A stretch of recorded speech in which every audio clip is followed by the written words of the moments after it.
जय श्री राधे कृष्ण। आप सभी का आपके अपने YouTube channel BK Mishra present में बहुत बहुत स्वागत है। आइए आज आप सब सुनेंगे द्वादशी पारण के दिन तुलसी माता की कथा।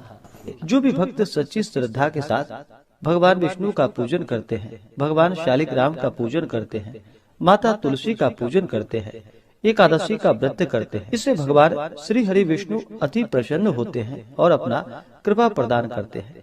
एकादशी का व्रत जो कि सभी प्रकार के पापों को नष्ट करने वाली है और व्यक्ति के जब पाप और ताप नष्ट होते हैं तो उनके पुण्यों का उदय हो पाता है और सभी प्रकार के फिर सांसारिक सुखों की प्राप्ति होती है। हिंदू धर्म में तुलसी का बड़ा ही विशेष महत्व माना गया है। माता तुलसी जो कि अपने भक्तों के सभी प्रकार के पापों को नष्ट करने वाली है और भगवान विष्णु को जो कि तुलसी दल अति प्रिय होता है।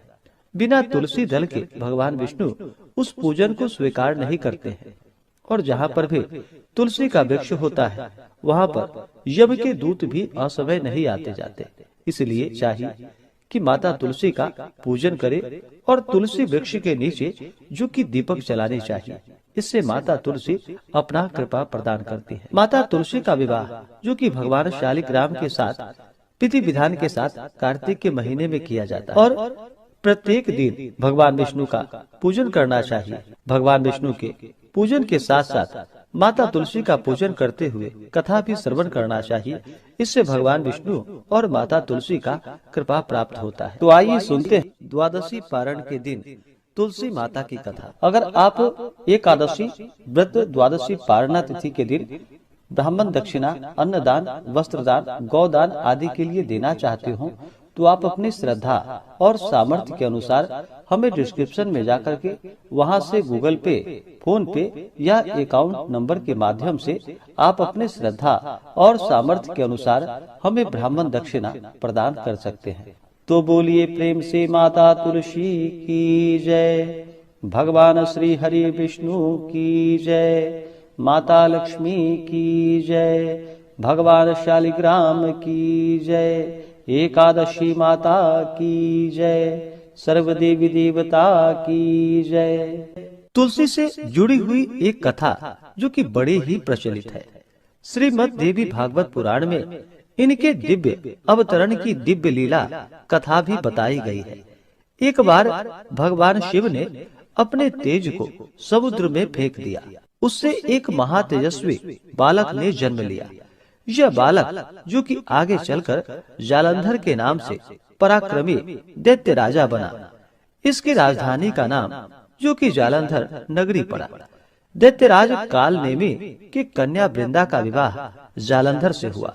जालंधर जो कि महाराक्षस था, अपनी सत्ता के मद में चूर होकर उसने माता लक्ष्मी को पाने की कामना से युद्ध किया, परंतु समुद्र से ही उत्पन्न होने के कारण माता लक्ष्मी ने उसे अपने भाई के रूप में स्वीकार किया। वहां से फिर पराजित होकर वह माता पार्वती को पाने की लालसा से कैलाश पर्वत पर पहुंच गया। भगवान देवादिदेव शिव का ही रूप धारण कर माता पार्वती के समीप गया, परंतु माता ने अपने योग बल से उसे तुरंत ही पहचान लिया तथा वहां से अंतर ध्यान हो गई। देवी पार्वती ने क्रुद्ध होकर सारा वृतांत भगवान विष्णु को सुनाया। जालंधर की पत्नी वृंदा अत्यंत ही पतिव्रता स्त्री थी। उसी के पतिव्रत धर्म की शक्ति से जालंधर ना तो मारा जाता था और ना ही पराजित होता था। इसलिए जालंधर का नाश करने के लिए वृंदा के पतिव्रत धर्म को भंग करना बहुत ही जरूरी था। इसी कारण भगवान विष्णु ऋषि का वेश धारण कर वन में पहुँचे। वहाँ वृंदा अकेली ही भ्रमण कर रही थी, वहाँ पर घूम रही थी।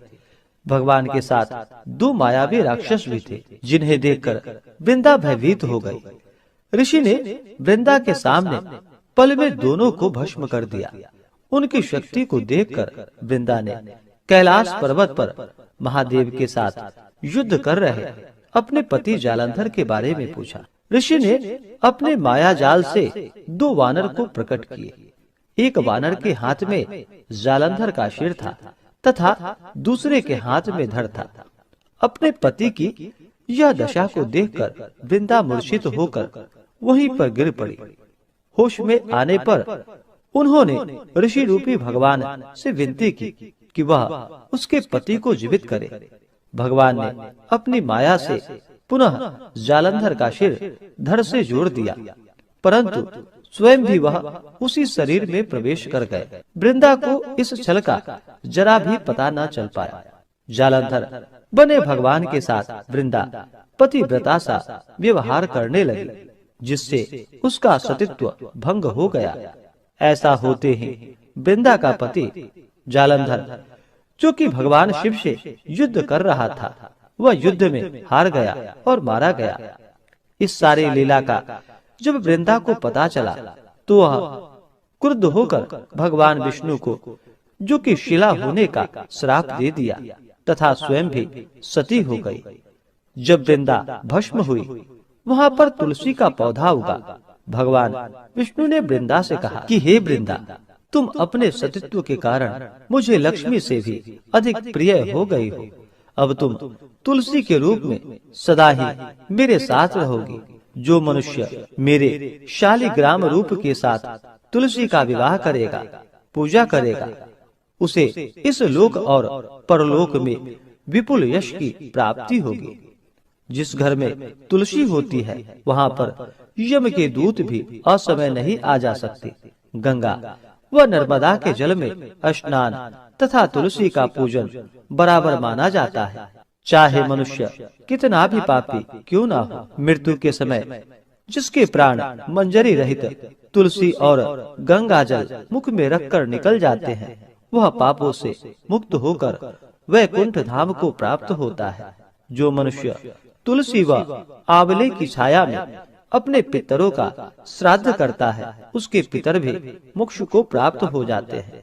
इस प्रकार से जो भी भक्त सच्ची श्रद्धा के साथ भगवान विष्णु का पूजन करते हैं, भगवान विष्णु को तुलसी दल अर्पित करते हैं, भगवान शालिग्राम का पूजन करते हैं, माता तुलसी का पूजन करते हैं, भगवान शालिग्राम के साथ माता तुलसी का विवाह संपन्न करते हैं, उन्हें विपुल यश की प्राप्ति होती है तथा सभी प्रकार के पापों का नाश होता है तथा सभी प्रकार के मनोरथ सिद्ध होते हैं। तो बोलिए प्रेम से भगवान विष्णु की जय, माता लक्ष्मी की जय, तुलसी माता की जय, भगवान शालिग्राम की जय, सर्व देवी देवता की जय। तो एकादशी तिथि प्रारंभ समय जो कि 24 जुलाई 2026 दिन शुक्रवार सुबह 9:15 है। एकादशी तिथि की समाप्ति 25 जुलाई को सुबह 11:36 पे है।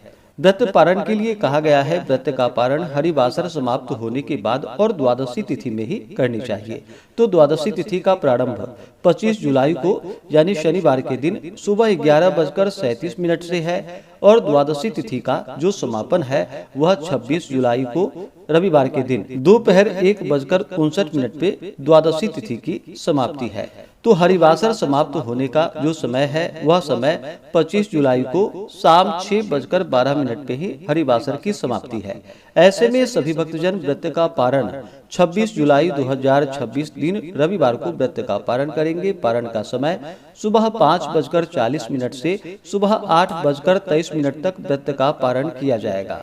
देवशयनी एकादशी व्रत का पारण जो कि यवचूर्णेन पारणम, जौ के चूर्ण से व्रत का पारण है। यह संभव ना हो पाए तो आप जल फल या तुलसी दल से व्रत का पारण करें। 26 जुलाई को ब्रह्म मुहूर्त का जो समय है वह समय सुबह 3:46 से सुबह 4:34 तक होगा। सूर्योदय का समय सुबह 5:22, सूर्यास्त शाम 6:46 होगा। राहु काल का समय शाम 5:06 से शाम 6:46 तक होगा।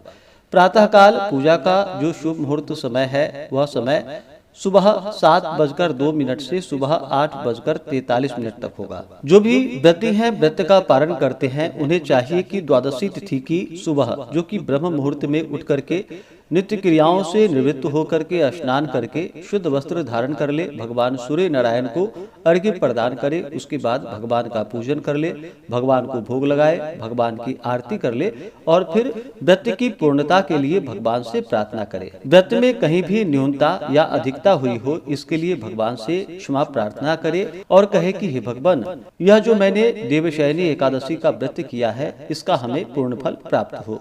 यह कह करके भगवान को जो कि जल अर्पित करे, भगवान को पुष्पांजलि कर दे।